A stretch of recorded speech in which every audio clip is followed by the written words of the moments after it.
Fort Zachary Taylor Historic State Park, better known simply as Fort Taylor, is a Florida state park and national historic landmark centered on a Civil War-era fort located near the southern tip of Key West, Florida. A visit to Key West will never be complete without spending a day or more at this historic fort.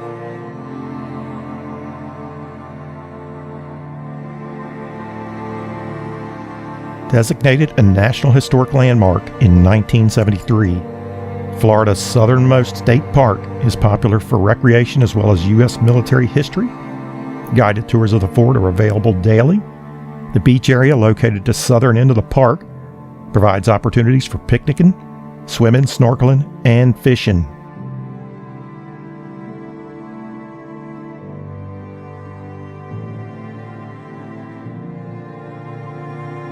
The fort is primitive and has been left to the elements, though there are signs of preservation efforts ongoing.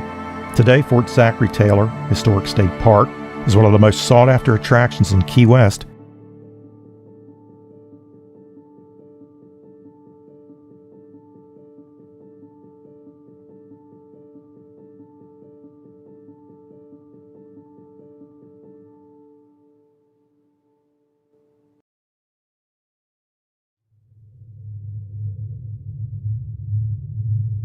Construction of the fort began in 1845 as part of the mid-19th century plan to defend the southeast coast through a series of forts after the War of 1812. The fort was named for the United States President Zachary Taylor in November of 1850, a few months after his sudden death in office.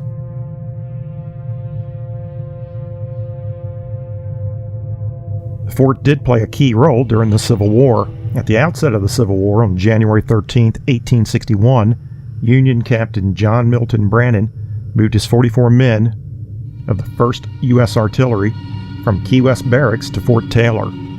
His orders were to prevent it from falling into Confederate hands. It became a key outpost for threatening blockade runners. The fort was heavily used again during the 1898 Spanish-American War, World Wars I and II, and the Cuban Missile Crisis. Fort Taylor was placed on the National Register of Historic Places in 1971.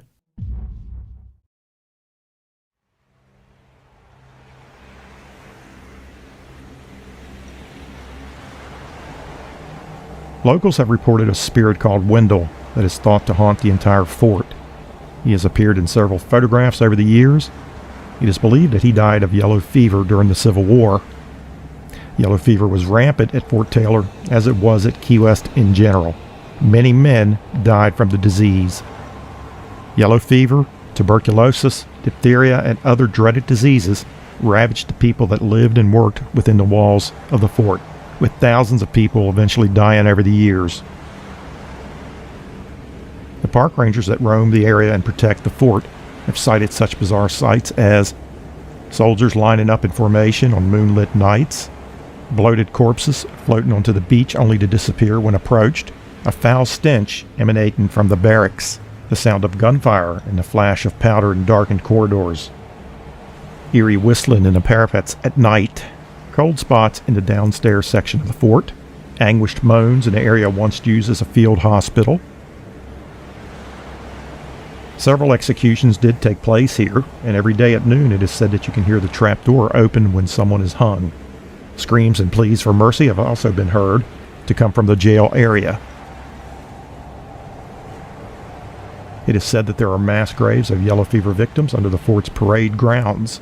A young girl's ghost with severe burns is often seen near the old hospital area.